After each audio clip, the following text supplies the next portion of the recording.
Hello, welcome to my video. In this video, I'm going to be sharing my salt alternatives that I use. I'm also going to be showing you the salt that I do use now that I actually measure out to make sure that I'm not using too much. And at the end of this video, I'm going to show you my homemade ketchup recipe. Now, this is not my own invention. I found it on a blog, but I did make my own tweaks to the recipe and it's really, really good. It has no salt. So let's get started with this video. These are the first two salt that I use. I use the garlic salt from Simply Organic. I get this at Whole Foods. And I use the pink Himalayan salt. I get this any place at Whole Foods, or they have it at health food stores. I basically buy this whenever I run out. The measurements for both of these is 1/4 teaspoon. What I actually do is I take this 1/4 teaspoon and I measure the salt with this. That way I'm not getting more salt than I need. But lately I've wanted to reduce my salt intake even further. I just want to show you a couple of the things that I use. The first thing is herb and garlic. It's a salt-free seasoning from Frontier Co-op. So there's a whole list of ingredients on the back. Garlic, onion, oregano, pepper, cayenne, and the list goes on. It's a lot of things. And this is really good. I put this on my French fries the other night and it just had a really good taste and there's no salt. Another thing that you can use, and this is really good, anytime you eat sea vegetables, it helps to detox any of the metals and toxins you have in your body. So not only are you getting salt, but you're also helping to detox your body. It's this Atlantic Dulse in the Marine Coast Sea Vegetable brand. And I got this from Whole Foods. You can also get it online. I'll put a link below. So this is organic and it comes from Maine, Atlantic. And it's just really good because it helps, like I said, remove the toxins from your body, but it gives such a salty taste to your food without having any salt. And you can see how it looks in there. And it does smell like seaweed. It has a very strong ocean smell, but it's a sea vegetable, so that's why. I just got this the other day at Whole Foods. It is the same brand, Marine Coast. It's organic kelp granules. And this is like a black, you can see on the top, it's like a black, looks like pepper. And it has a stronger smell of seaweed, I think, than the Dulse. But this is also good for detoxing and giving your body the iodine that it needs. Excellent source of iodine. So this is another thing you can use. Whole Foods, I really feel like they just came out with this because before they had this other brand. They just came out with these 365 lemon and lime juices and they're super cheap. They were only like $2.99 at Whole Foods and they give you a lot and you only need a little bit. So what you do is you just sprinkle this on your food when it's done and it just gives it a more tart, sour taste that actually helps make up for the salt taste that your food is missing. So I love these. I use this for my pico de gallo. I use this for everything. It's just so good, like salad dressings.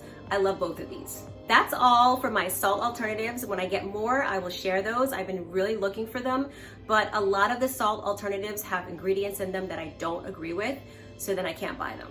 Even that one ingredient, I just won't use it. So now I'm gonna show you my homemade recipe for ketchup. Like I said, it's adapted from a blog, but I made my own little additions and it's so delicious, you will love it. So let's go. I'm making my no salt ketchup recipe. This is some leftover from the last time that I made the recipe.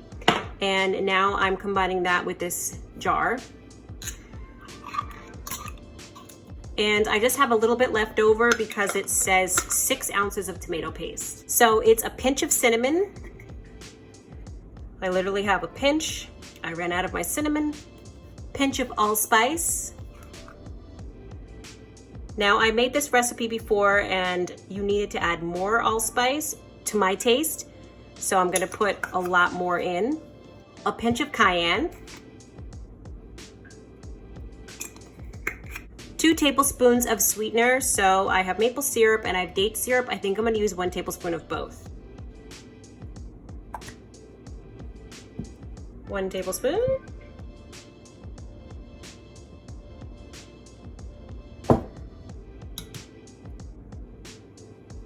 Two tablespoons of lemon juice. You can also use a fresh lemon. It actually does say 2 tablespoons of vinegar, but I have a sensitivity to vinegar and I figured I better start paying attention to that. I'm not supposed to have vinegar, so this is the reason why I'm making homemade ketchup. So I did 2 tablespoons of lemon or vinegar, half teaspoon onion powder. I have onion granules. So this is half teaspoon. I actually had to add more onion powder, so anything extra, let's just put that much extra. 1/4 teaspoon garlic. Oh goodness. 1/4 teaspoon garlic, or a little bit extra. And 1/4 teaspoon mustard seed. Well, I did add more of these seasonings, so I don't really care if they're not exact. You're gonna have to play around and see how you feel and how it tastes to you. So it's half a cup. And a 1/4 cup. 3/4 cup. I think 1 cup would be too much. And this is your homemade ketchup. As it's cooking, you're gonna wanna add more spices. So this is the ketchup after it's cooled. I have my homemade ketchup with my fries. And I just have the 365 California blend from Whole Foods. And I am ready to eat. This ketchup has no salt whatsoever. This whole dish right here has no salt. I did put a little bit of garlic salt on the vegetables, but this ketchup tastes so good with no salt. It's amazing. So I hope you enjoyed my little video about salt alternatives and how I use salt and my homemade ketchup recipe. If you like videos like this, please subscribe for more, like it and share it with your friends because it helps people find this channel. And if you like other videos, please tell me below what you'd like to see and any other comments or questions that you have. And have a great day.